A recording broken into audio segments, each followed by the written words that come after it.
Let's dive right into this explainer. Today, we're tapping into the hard-earned playbook of Austin McCullers. He's the president of American Ballot Operations, to take a brutally honest look at the mechanics of grassroots political work. Now, when you hear political canvassing, you probably picture, a super enthusiastic volunteer happily knocking on doors on a breezy Saturday afternoon.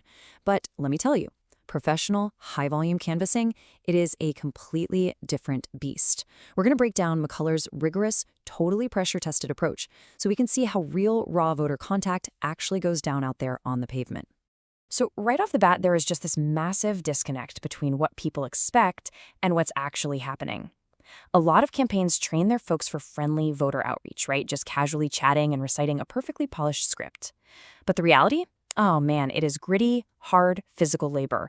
We're talking bone-deep fatigue, facing down maybe 50 flat-out to-your-face rejections in a single day, all while operating under this intense public scrutiny. It's just literally a different job than what most of us picture. To really get our heads around McCullers' system, we're going to hit 5 key areas today: the reality of fieldwork, managing rejection and pressure, adapting to canvassing environments, the valid signature discipline, and finally, leading crews under pressure. Okay, starting us off with Section 1, the reality of fieldwork. You see, canvassers are basically operating in this crazy multi-directional pressure cooker. It's not just the pressure to, earn a paycheck or hit some daily quota for the campaign. They have to follow these incredibly strict state-specific legal guidelines. They've got to perfectly represent a candidate or an issue to a totally unpredictable public. And then there's the physical toll. I mean, picture lugging heavy folding tables, bulky signs, thick stacks of petitions, and backpacks just stuffed with water across a city, all while battling whatever extreme weather the day throws at you. Add in the emotional weight of constant public conflict, and wow, you've got yourself an incredibly intense environment. Which perfectly tees up this really powerful insight from Austin McCullers. The field has no patience for fake confidence. And honestly, that is so spot on. Looking energetic and sounding articulate in some nice air-conditioned training room, that means absolutely nothing after you've been baking in the sun for 4 hours. It means zero when a security guard suddenly marches up and forces your whole crew to pack up and move. Good training has to prepare people for that exact grueling reality, not some simulated best-case scenario.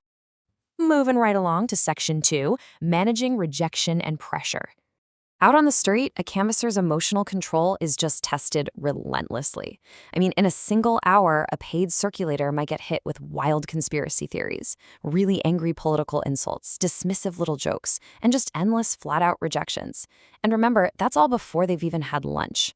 It is a chaotic public arena, and our natural human instinct in that situation is usually to either get super defensive or just shut down completely.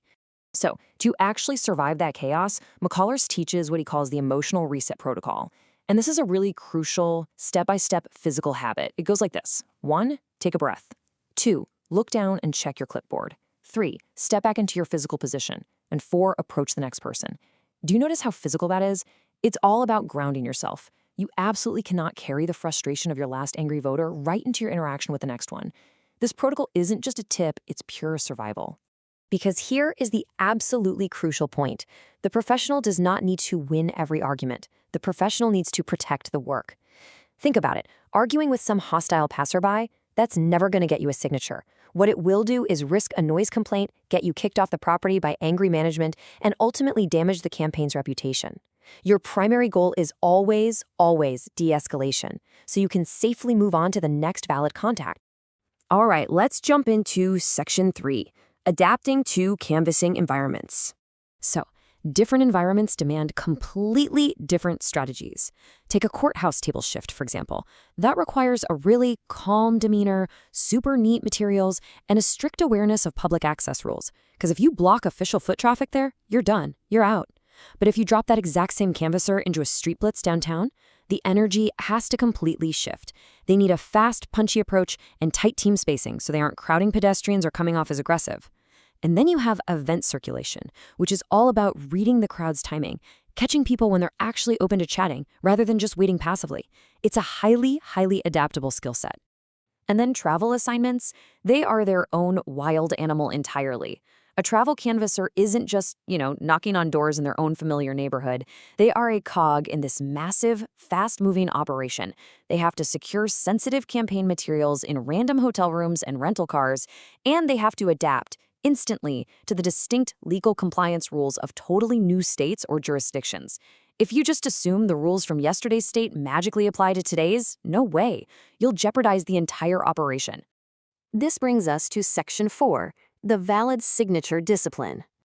We really need to fundamentally redefine the goal here. The ultimate goal of professional canvassing isn't just about having good conversations. The real product, the actual thing we are after, is a legally valid signature. And I want to emphasize this heavily. A raw signature that fails legal review is not a success. It's an active liability. It costs the campaign money, it wastes the canvasser's precious time, and it invites some seriously heavy legal risk. So what actually makes his signature valid? Well, it's got to be legible, for starters. The address has to perfectly match the voter registration records for that specific jurisdiction. You can't have any skipped lines or missing dates.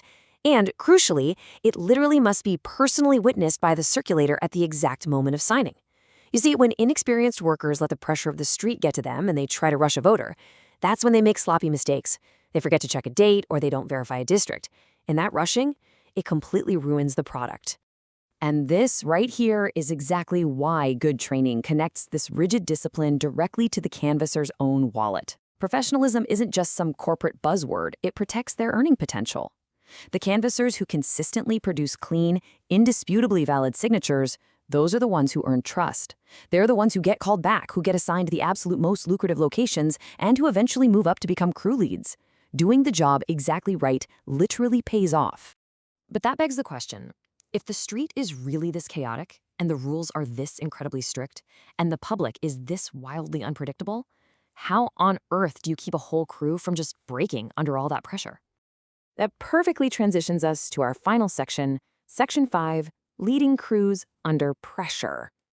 The crew lead is essentially the vital bridge between the campaign directors back in the cozy office and the workers grinding it out on the pavement. And the multitasking required? It is extreme. They're out there managing physical fatigue and keeping team morale up. They're arguing with property managers about public access rights just to secure a location. They're maintaining tight control over hundreds of sensitive legal documents. And, maybe most importantly, they are auditing signature sheets right in the middle of the day. If someone is struggling, a good lead pairs them up with a veteran right then and there, rather than just letting them fail alone. A really strong crew lead has to correct those sloppy signature errors super quickly before they infect the whole day's batch of work. But, and this is key, they have to do it without humiliating the worker. If a leader panics, the whole crew panics. It's like a wildfire. The best leads are the ones constantly reminding their team that the 50 rejections they just took, it's not personal. It's literally just the statistical math required to find those valid signatures. As we wrap up this explainer, I really want to highlight the core philosophy at the heart of Austin McCullers' book, American Canvassing. He says professionalism is built before the shift starts. Think about that. You can't effectively teach someone how to handle an aggressive passerby while they're being yelled at. The preparation, those emotional resets we talked about, the intense signature discipline, all of that has to be hardwired into the team during training, long before they hit the streets. So what you should take away from all this is actually pretty simple. Honesty works best. When campaigns respect the grueling physical difficulty of field labor and they train their workers with honest expectations and highly practical habits, everybody wins. When you realize that millions of dollars hinge on the validity of what's on those clipboards, honesty and preparation are quite literally the only ways to survive. The end result? Better daily production, legally cleaner signatures, and a field team that can actually withstand the intense, real-world pressure of the streets.